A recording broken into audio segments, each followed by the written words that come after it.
Angka kasus COVID-19 kemarin menembus angka 36.000. Seberapa cepat Omikron menyebar dan apa kebijakan yang harus segera dievaluasi? Kita akan membahasnya bersama dengan epidemiolog, ada Ibu Mas Dalina Pane. Selamat siang Bu Mas Dalina. Selamat siang. Baik, Ibu Mas Dalina. Dilihat dari memang bed occupancy rate ini meningkat kasus COVID-19, terutama di tengah wabah Omikron ini. Di tengah itu juga kebijakan sudah dilakukan pemerintah termasuk PPKM, termasuk ini juga yang baru begitu melarang lansia untuk bepergian. Nah, apakah memang kebijakan pemerintah ini tepat dan juga sudah maksimal untuk menangani Omikron?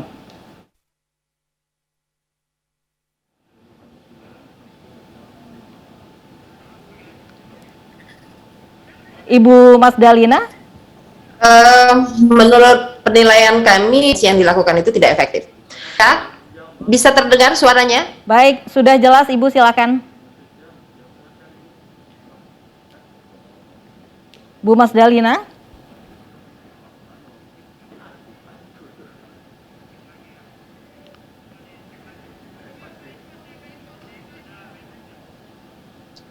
Baik, kita masih menunggu.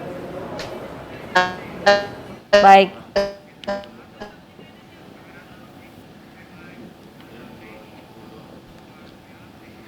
Angka kasus COVID-19 menembus angka 36.000.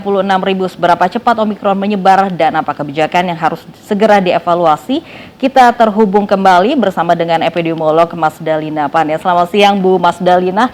Akhirnya terhubung kembali. Baik, melihat wabah Omikron ini yang terus meningkat, ada kebijakan PPKM yang terus digalakan pemerintah dan juga yang baru ini pemerintah melarang lansia untuk bepergian selama sebulan ke depan. Apakah ini kebijakan yang tepat untuk menangani Omikron? Kalau kita lihat dalam 1 bulan ini, kami menilai bahwa apa yang dilakukan pemerintah itu tidak efektif.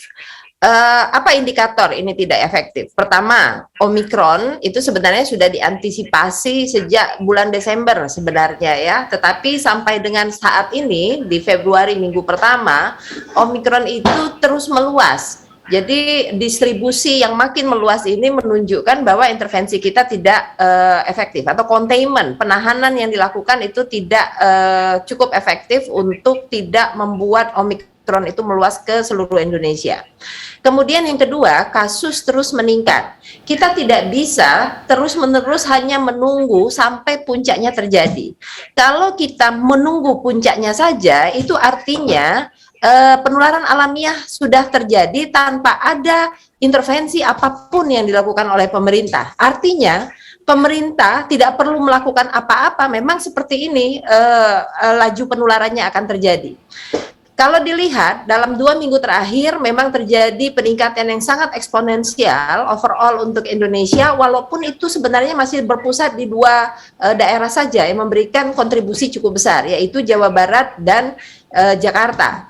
Daerah-daerah lain memang perlahan-lahan mulai meningkat, tetapi peningkatan ini seolah-olah sama sekali tanpa ada containment atau penahanan. Baik, artinya bisa dibilang pemerintah terlambat begitu menangani wabah Omikron ini?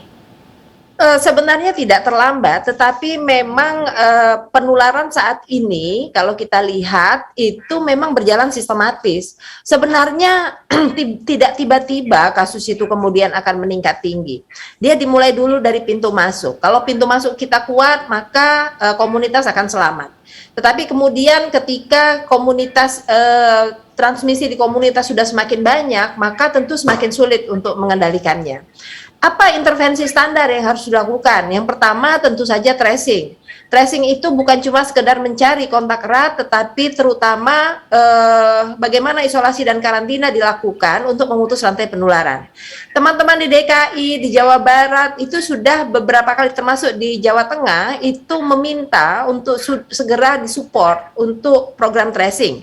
Tapi sepertinya pemerintah memang belum mengambil tindakan tersebut dan masih tetap menunggu sampai puncak terjadi. Ya kita lihat saja apakah benar yang diprediksi oleh oleh para ahli bahwa puncak akan terjadi di pertengahan Februari. Tinggal 1 minggu lagi ya, tetapi kami melihat bahwa ini akan terus berlangsung karena sebenarnya baru beberapa daerah saja yang terjadi peningkatan. Sementara distribusi dari Omikron sendiri terus meluas ke berbagai tempat di Indonesia.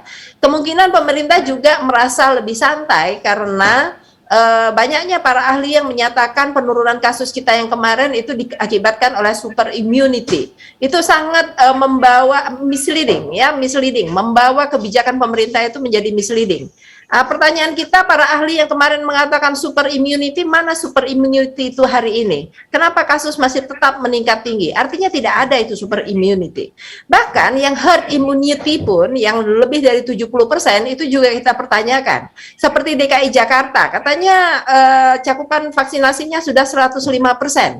No one left behind, tidak ada satupun yang tertinggal. Tetapi kenapa hari ini yang di ICU cukup banyak mereka-mereka yang belum divaksin 2 kali? Jadi yang 105% itu siapa yang kita vaksin kemarin-kemarin? Ini yang harus diperhatikan tentang kualitas intervensi yang dilakukan oleh pemerintah. Baik. Kemudian apa yang membuat tadi banyak sekali tracing yang tidak dilakukan? Maksudnya tidak maksimal begitu dilakukan. Tadi juga Anda menyebutkan pemerintah bisa dibilang santai menangani ini. Apakah memang banyak yang belum sadar bahwa Omikron ini memang harus ditangani begitu dengan gejala yang ringan tapi ini mematikan begitu? Ya, narasi atau komunikasi risiko yang disampaikan pemerintah sejak awal itu adalah Omikron ini ringan, kayak flu biasa. Jadi ini penyakit yang biasa saja. Tapi lupa, angka kematian kita terus meningkat. Sudah beberapa minggu ini sudah 2 digit. Sekarang sudah mau mengarah ke 50-an. Mau kita terus-menerus seperti ini sampai ke 3 digit, di atas 100 kembali. Jadi tolong seriuslah untuk melakukan pengendalian. Mengapa kemudian tracing itu menjadi berkurang jauh kualitasnya? Yang pertama, cukup banyak petugas kita saat ini terinfeksi, baik di rumah sakit maupun di puskesmas. Sudahlah jumlah petugas kesehatan kita terbatas, terinfeksinya mereka tentu makin mengurangi jumlah mereka-mereka yang bisa bekerja di lapangan. Ketika kasus masih dalam hitungan jari ya, kurang dari 10, mungkin 1-2 petugas surveillance di puskesmas masih mampu melakukan tracing. Tapi kalau sudah kasus puluhan ribu seperti sekarang, semua juga termasuk petugas juga saya kira harus mengamankan dirinya ya untuk tetap bisa melanjutkan pekerjaannya dengan baik, tetapi tidak akan terkejar jumlah kasus dengan jumlah petugas yang sangat sedikit di lapangan. Baik, menanggapi Ibu Mas Dalina, kebijakan yang baru ini melarang lansia untuk bepergian selama sebulan ke depan. Apakah ini kebijakan yang tepat atau ada yang harus dievaluasi atau penambahan aturan kebijakan, misalnya memperluas atau meningkatkan PPKM? Apa yang harus dievaluasi? Saya kira dalam 2 tahun ini para lansia itu juga sudah sangat hati-hati untuk tidak keluar rumah. Persoalannya adalah virus tersebut dari sejak awal itu sebenarnya sudah diidentifikasi, dibawa oleh kita-kita yang sehat ke dalam rumah. Para lansia dan komorbid yang berada di rumah ini yang kita agak sulit untuk bisa menjaganya. Jadi saya kira para lansia jarang kita temukan berjalan-jalan di luar rumah untuk keperluan yang sangat tidak penting. Bahkan beberapa mal itu juga menetapkan lansia itu tidak bisa masuk ke dalam mal. Dan di Peduli Lindungi sendiri selain dari vaksin juga lansia itu diberikan label khusus ya untuk menjadi perhatian kita semua. Baik, apakah ini ada hubungannya mengenai tingkat vaksinasi lansia yang memang Indonesia belum mencapai setengahnya begitu, 50%? Jadi ada kebijakan untuk melarang lansia untuk bepergian? Bukan cuma lansia sebenarnya yang kurang dari 50%. Overall, cakupan imunisasi kita itu baru hampir mendekati 50% saja, kecuali di Jawa dan Bali. Jadi memang disparitas antara Jawa dan Bali itu sejak awal pandemi itu selalu terjadi. Jadi Lansia ini selain dari vaksin itu juga banyak hal yang membuat mereka menjadi sangat rentan. Di samping juga memang daya tahan tubuhnya lebih rendah dibanding kita yang sehat, dan penyakit-penyakit komorbid yang cukup banyak pada mereka.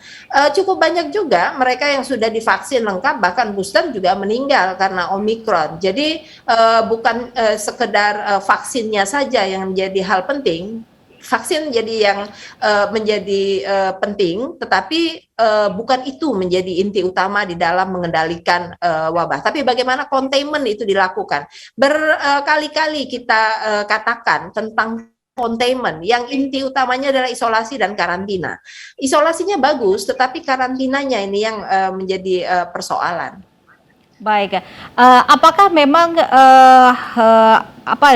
orang yang memang belum divaksin akan mengalami gejala berat begitu ketika tertimpa Omikron? Tidak semua orang yang belum divaksin mengalami gejala berat, tetapi memang jika mereka punya komorbid dan usila itu jauh lebih memberikan kontribusi besar di dalam perburukan ya karena Omikron. Tetapi yang juga harus jadi perhatian adalah Omikron ini juga banyak sekali menginfeksi anak-anak balita yang memang belum memiliki akses terhadap vaksin.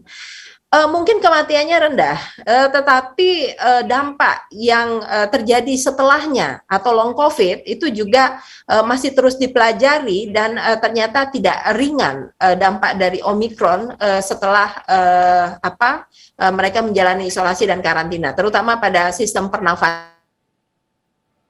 Juga jadi perhatian kita, bukannya kita harus menunggu sampai puncaknya terjadi dengan puluhan ribu kasus, tetapi bagaimana ini bisa kita containment sehingga kasus itu tidak meluas dan tidak meningkat dengan signifikan seperti saat ini.